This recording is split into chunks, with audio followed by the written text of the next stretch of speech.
Hello, my name is Amy Robinson. My pronouns are she and her, and I am the Regional Council Manager for Birth to 5 Illinois Region 3, covering Bond, Christian, Effingham, Fayette, and Montgomery counties. Thank you for watching Region 3's Early Childhood Regional Needs Assessment virtual report. This recorded session will provide an overview of findings from the Birth to 5 Illinois Region 3 Needs Assessment, as well as talk about the strengths, needs, and recommendations for improving access to and enrollment in early childhood education and care programs in the region. A link to the full report can be found in the description below. If you would like to turn on closed captioning, click the CC icon at the bottom of the video. This will turn on the captions. If you want a language different than English, click on the gear icon for settings, click on subtitles, then auto translate, and you can scroll down to pick the language you want.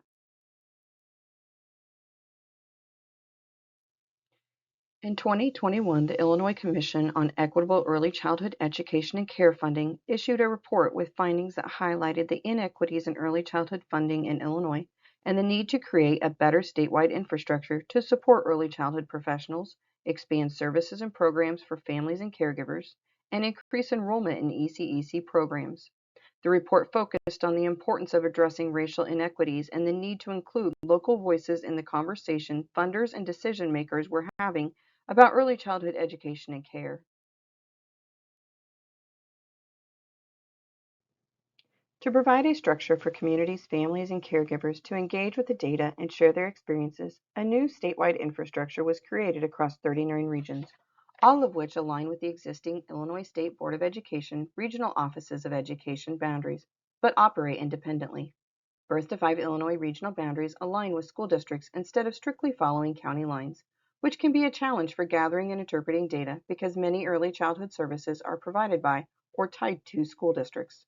Region 3 is located in the south central part of the state.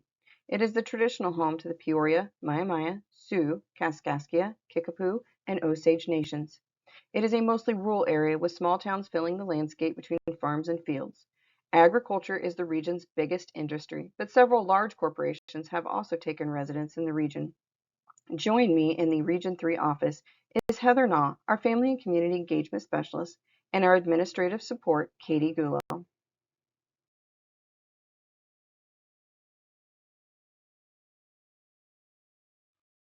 Hi, I'm Heather Knott, the Family and Community Engagement Specialist for Region 3. The experiences and knowledge families, caregivers, and early childhood professionals gain while navigating the complexities of the state's early childhood education and care system are valuable, and understanding their lived experience in the local context is vital for decision makers to ensure communities have access to the programs, services, and supports they need.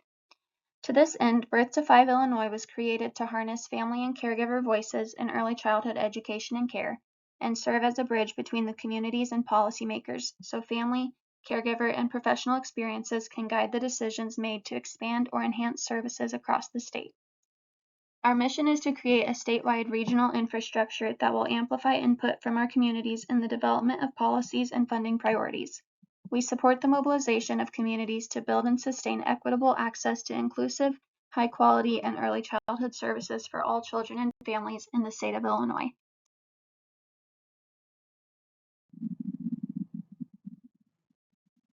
We envision that our work will help all stakeholders reimagine a more equitable early childhood education and care system that respects family and community voice and works to ensure it is centered and prioritized at every level of decision making in Illinois. We have three main values and goals. First, we must prioritize family voice. Through this transformation centered on authentic family and community engagement, we will address the inequitable distribution of resources and services and rebuild our state's early childhood education and care system. Second, we must address the racial inequities that exist in our early childhood system. In an effort to move our early childhood education and care system to one where racism no longer impacts a child's success, we will work to dismantle barriers that have limited access to high-quality services for minoritized children in every corner of our state. Third, we will use the collective impact model to shift the current early childhood system to influence policy and funding at the local, regional, and state level. Birth to 5 Illinois will use community-driven feedback to build a system that harnesses knowledge directly from families and providers and encourages decision makers to ensure new and/or expanded services are created to meet community needs.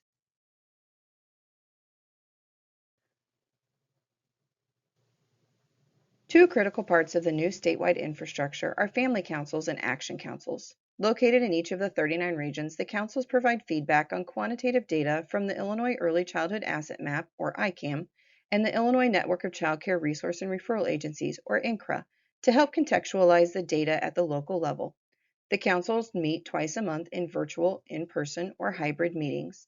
The family councils are comprised of parent and caregivers from a wide variety of family types and prioritize the voices of those who have not been involved in this type of work before. We want to highlight those who have been involved in our Region 3 Family Council over the past year and thank them for sharing their experiences and the work they have done with data and information within the early childhood system. They are Shelby Funneman, Judith Hopkins, Alice Holvey, Kristen Kelly, Alicia Logue, Tessa Phillips, Bethany Radcliffe, Kelsey Richardson, Brittany Smith, Fawn Terwilliger, and Kelsey Thompson.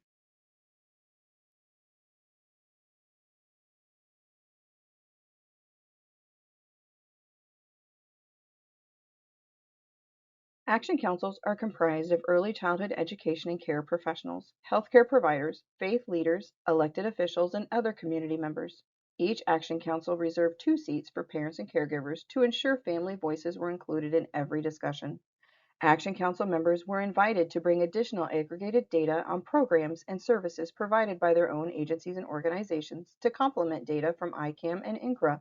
We extend thanks and gratitude to our Region 3 Action Council members: Adrian Bavor, Kevin Buscher, Shannon Gelsinger, Jessica Green, Megan Harley, Carla Holtz, Jamie Nichols, Natalie Repking, Megan Ruers, Sadie Ruhal, Paula White, and Beth Wise. Beyond the council meetings, additional qualitative data was collected community-wide through focus groups and interviews, and all council members were invited to provide input on each section of their early childhood regional needs assessment. Council members developed the strengths, needs, and recommended next steps that are unique to each region. Regional teams, along with the support of their Action and Family Council members, created a dissemination plan and are holding community meetings virtually and in person to share their report's findings. The following slides highlight some data that was discussed by council members and provide insights into the early childhood education and care landscape in Region 3. Region 3 is mostly white, but each county has a percentage of racial diversity ranging from 1% to 6% that identify as Black, 2 or more races, or Hispanic or Latino. Part of the conversation with council members were around priority populations, defined by the Illinois Early Learning Council as groups that have been historically underserved by early childhood education and care programs. In Region 3, the priority populations include children living in families in poverty or deep poverty, children experiencing homelessness, children with welfare involvement, or children being raised by a relative or in foster care. While data on children and families from priority populations is limited, there are a few things of note about Region 3. According to the 2020 census, almost half of the children ages birth to 5 lived at or below 200% of the federal poverty level, meaning that many of them were eligible for a number of state-funded early childhood programs. Additionally, as many as 7% of 0 to 5-year-olds are experiencing homelessness. That is almost double the state average of 4%. Additional information about priority populations was gathered through surveys, interviews, and focus groups and is included in throughout our final Early Childhood Regional Needs Assessment report. Community collaborations are an integral part of the early childhood landscape. Local early childhood community collaborations bring together community agencies, organizations, and individuals with a shared vision or goal. They understand the importance of improving early childhood education and care for children, caregivers, and providers. The community-based planning program Effingham County was established in 2021. They have several community partners, and their primary strategy is to increase the quality and enrollment of early learning programs. They have been the driving force behind deciding who, how much, and which grants should be applied for in the region with a collective effort. More information on the local collaborations and the work they are doing can be found on the Regional Needs Assessment.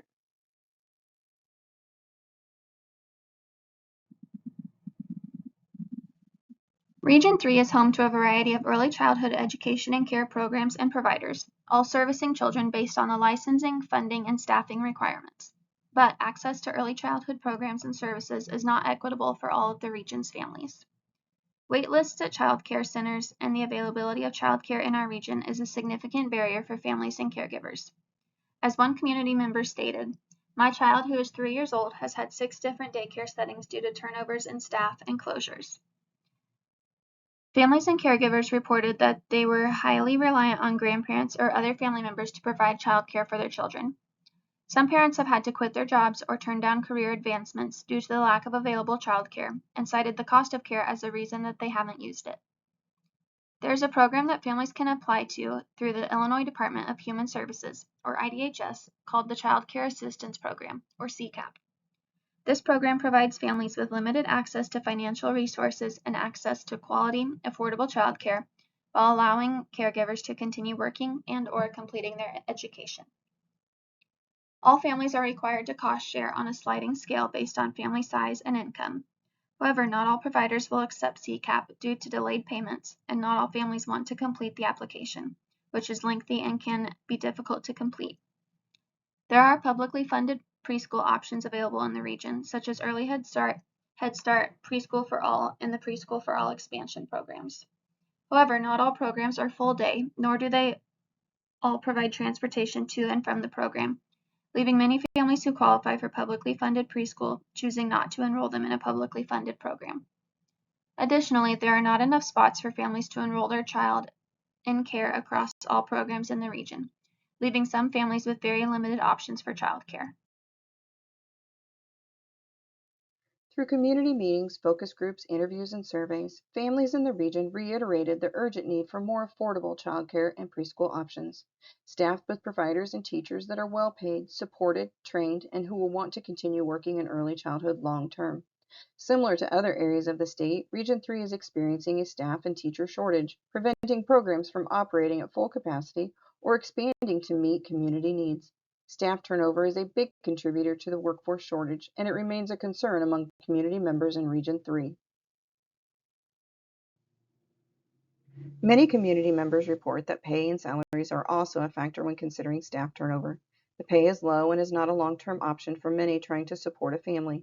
Low pay combined with the demands of the position and long hours has left many staff burnout and not willing to come back to the field. As a result of the workforce shortage, Region 3 has limited options of programs and resources for children ages birth to 5. This is especially true for children in the rural area. Many parents and caregivers are utilizing a family member or friend for their child care needs. That means if this family member or friend is not available to provide child care, the parents are unable to work outside of the home or have to take off work during times when a family member or friend cannot watch their child. Others have been forced to patch together their child care, with some time covered by a friend, family member, and enrollment in part-time child care programs.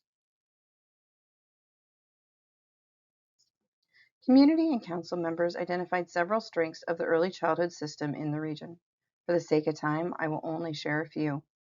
The greatest strength in the region is strong community support in all 9 counties and the willingness of community members to come together to share resources and insight and to meet the early childhood education and care needs of children and families. We also have programs and resources that are working together to solve needs of families in the region outside of these collaborations. There are several programs that foster higher education opportunities for early childhood education and care professionals and prospective ECEC career seekers. For example, Gateway Scholarship Program, Early Childhood Access Consortium for Equity Scholarships, CCR&R trainings, and along with the university and community college trainings and course offerings. Community and council members also identified challenges and opportunities for growth in the region as well. For the sake of time, I will only share a few. Mental health and trauma-informed care training and professional development is a need with a high number of children in the region who are experiencing abuse at an average of 37 per 1,000 children. Closing slot gap with additional programs including full day and wraparound care. Collaboration among providers and organizations to promote system alignment and improvement with intake process, organization of resources, comprehensive data collection, and funding structure.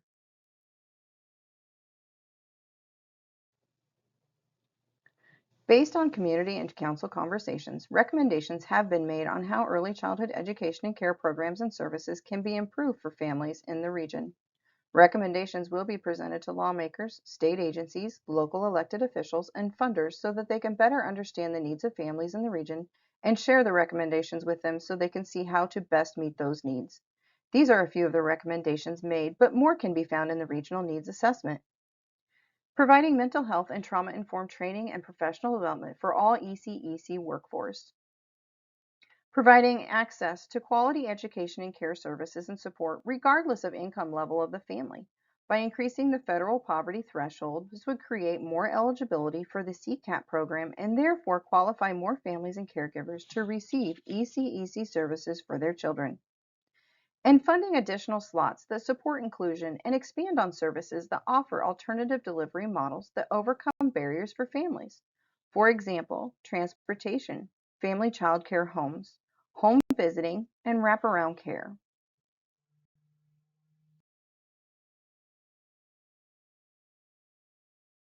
This summer, we will be out in the community talking to more families, providers, and stakeholders about their experiences with early childhood education and care, and we want to talk with you. We invite community members, families, and early childhood professionals to join the conversation by filling out a council interest form. Please go to www.birth-to-5il.com/councils or click the link in the description to get involved.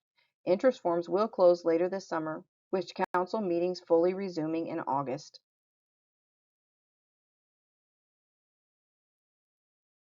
I want to thank our state partners for their support and you for watching. We encourage you to stay in touch with us by visiting our regional page at www.birth-to-5il.com/region3, joining our Facebook group, or reaching out to me via email at arobinson@birth-to-5il.com. Links to our pages along with my email address are available in the description below. Thank you for your time. We look forward to connecting with you soon.